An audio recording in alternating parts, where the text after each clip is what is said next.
up this Excel spreadsheet. Where I left off was where we had in here, in this formula, it was 1 divided by 12. We're doing, because we're doing monthly, taking the annual percentage rate. And we're talking about applying it monthly, which means when we talk about periods, there would be 12 periods to create 1 year. And so what that means is 1/12 would be the chunk of year added to each previous chunk of year. So the way this formula reads, in cell D4, where I'm sitting right now, that's kind of highlighted in green, 1/12 plus the cell above it would make this work. And we hit enter and it made this lovely thing. So 1/12, 12 pieces would make a whole. But to make this more sophisticated, instead of putting 12 in there, we're going to put in the formula B5. And if I do that, then, and I drag that out, go to the lower right-hand corner and paste it out, then the way the cell works out is it doesn't work, like if it changes to B67 and things, it malfunctions altogether. But to make it work, it would do be $5. And what that did, if I drag that formula out, is it creates a cell where B5 stays the same throughout, while that D4 and D6 all kind of change dynamically. This is super cool because if I change this, by the way, instead of 12 periods per year to 6 periods per year bi-monthly, then you'll notice that after 6 months, we hit a year. And after 12 months, we hit 2 years. And so I can just change the number in the periods per year. I can say 3 periods per year. And that means every 3 spaces we get a year. So if you look at the multiples of 3, there's another year that happens in there. So you can do it every 6 months, so 2 periods per year. That means you're going to hit 1 period is only half a year, 2 periods is a full year, 3 periods is 1.5 years, and so on. So now the spreadsheet works any way we want it. And what's cool about this is that since both these cells were created in some kind of formula, if you grab the lower 2 rows and just copy and paste them down, you can extend anytime you want just by grabbing the lower 2 rows, highlighting them, and then going to the lower right-hand corner to that black plus sign, dragging it down. We can make this as long as we want. So it's just a really cool process. So I can change the number of periods per year as often as I like. I'm going to put 12 back in there. And now you can see it goes after 24 periods. That should be 2 years. Bingo. Okay, back to the question at hand. It had to do with build a spreadsheet. I'll get that back in there. Use it to determine the monthly payments needed to pay off a $20,000 car loan at 4.25% interest in 24 months. So we're going to create this spreadsheet to incorporate it grows. Okay, so we're going to do a loan. This is the column we're going to use is G because I've titled that loan amount. And then we're going to figure out the interest that goes with it and then watch it grow. Because if you take a loan out and you just let it sit there, it's going to grow and grow and grow. Interest is going to get added to it. It's money you have to pay to that particular bank that you took a loan from. Okay. And the interest is going to be a formula. We hit equal sign in that loan interest column right next to $20,000 there. And we're going to get, and when we do this periodically, we have a 3% interest. I'm sorry, we're doing 4.25% interest. That's down here in the orange stuff. We're going to deal with the orange since we're doing a loan amount. That 4.25%, but we're only going to get a 0.35% chunk of it because we're doing the periodic loan rate. We're only doing the 1 month's worth of it. So it's going to take 12 of those before we get a full 4.25%. So what I did is I just clicked on that B15 cell. I'm going to take that times, whoopsie, I hit the wrong button. So I'm going to hit equal, and I'm going to take that B15, I'm going to multiply, and that's shift 8, the 20,000 that's next to it. Okay, that's going to be my interest that I earn in that particular 1 month. Now, if you remember me mentioning anything in that B column, make sure it's B $sign and the number. Put a $sign in there, and that will keep it a constant when I drag out this formula here in a minute, which I'm not actually going to do yet. If I drag it out right now, I can. Watch what's going to happen. You have a whole bunch of zeros in there because there's no value in this particular column underneath. It works in the first one, in H3. But below we have no money in there yet. Well, that's a formula itself too. Your current loan amount is 20,000, or you start with 20,000, you add 70,000 in interest. That means your new loan amount is 20,000 plus $50.83. Okay, you have to make that happen. So you go down to that cell right below, you go equal, and you click on the cells. 20,000 plus 7083. Now remember, if I click on them, then they became formulaic, and if I drag it out, it keeps referring to. So what I'm saying is I want to take the cell above and add the cell to the right of that. Okay, so I want to take the cell above and add the cell to the right of it, enter. And now what I have are two working formulas side by side. Okay, notice my new $71.08, my new interest. It's higher because my balance is higher. It means it's calculating properly. If you look over in the formula, it says B15. That's good. My periodic loan rate times G4, which is this cell now.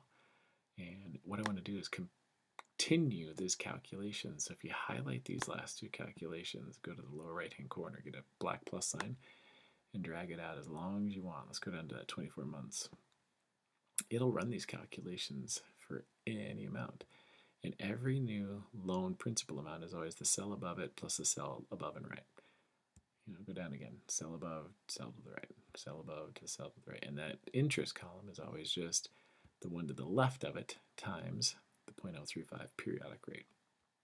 Okay, so it just builds and builds and builds. Now look at this thing grow. Started at $20,000. 2 years later, you owe $21,771. Great, $1,771 of interest is accumulated, but this is without you paying anything on it, which is silly. Of course, you take a loan, you want to make payments. So what our formula is missing, and it's all about not the $20,000, that's just your starting amount. Notice that says B11 in it. That's this cell over here, the $20,000. By the way, just for good practice, hey, B11 should be $$11 because it's from the B column. But what that is just calling over the appropriate loan amount. If I make this, $12,000, that'll change that initial amount, and then all my formulas afterward will change as a result as well. Okay, so I made this dynamic. So Excel is really cool. So $20,000, type it in there. Now it's appearing up top here. So the first cell under $20,000, this is where I'm going to put the payment in, and it comes in our principal. So if I click on that, it highlights all the cells that are currently being referenced. We are going to take, whoops, let's undo that real fast. There we go.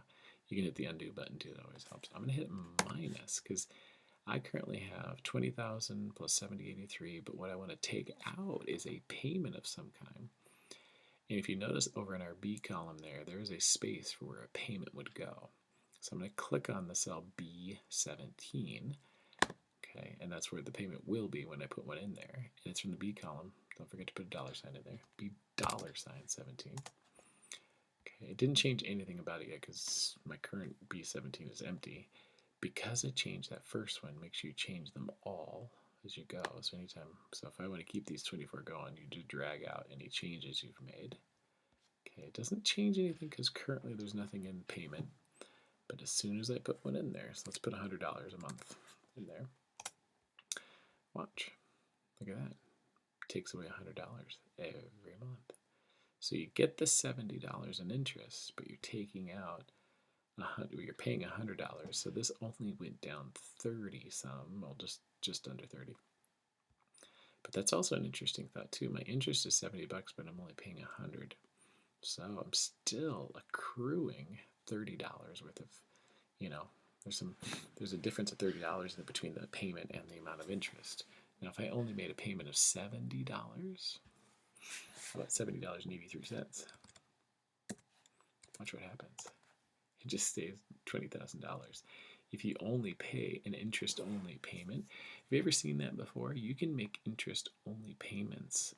There once upon a time was a thing, but there's a real danger in that. If you only pay the interest, your balance never goes down. And so right now I'm only paying $70.83, which is my initial interest-only payment. So careful of how those things are. So you always want to pay more than the interest that you accrue on any given month, if that's what you're paying monthly, which most of us are. So be careful that you're paying above the monthly interest rate, which is, by the way, the periodic loan rate is, monthly interest rate is your APR, 4.25%, divided by 12, which I see right here. Now mine says divided by B5, because remember up here in B5 I put 12. Okay, so we're putting it all together. This lovely spreadsheet is ready to answer all your questions about loans. Now here's the deal. I'm supposed to pay this off in 24 months. Well, I have 24 months. My number of periods, it's 2 years. And I obviously am not paying it off with a $70 a month payment. 100 didn't work either, so let's go 200. So we're going to play. Our job now is to keep putting in numbers until this is relatively close to 0. And I don't mean perfectly close, but I mean relatively close. If not 0, maybe just a little bit negative in the whole, or just cents or dollars just above it. So that's how you're going to deal with that first one. That first question is play around. And I'm going to put in another number here. Let's do 300 a month. Yep, not going to do it. So $20,000 loan, a car payment, if you want to pay it off in 2 years, $300 a month is not quite going to do it. Now see this loan balance thing that's currently kind of goofy? That's a place for you if you want to keep track of how quickly, whether or not you're getting a 0 in there. That loan balance thing, I'm going to put an equal sign. While I'm on top of that, I'm going to click on that last cell, that G27, so that I can see, and I'll show you what that does, is it just copies. If I hit equals G27, it will literally paste whatever's in G27 into that column there. And the reason I did that is as I'm changing these payment amounts, I don't want to have to scroll up and down all the time, especially as I get to further and down the road. So that's something that the loan balance you'll change each time. It's just wherever the end of your spreadsheet is. So now watch as I change this to 350. Boom, I can see that cell without actually scrolling down. I can see, oh, I'm still at $13,000. I better go 500. I'm getting closer. So your payment, you just keep changing from there. And that's the start. That's how you get things rolling. So hopefully that's a good place to go. Email with questions. There's obviously more instruction to come to answer some of these further questions. Next, we're going to talk about how to do the bank investment stuff.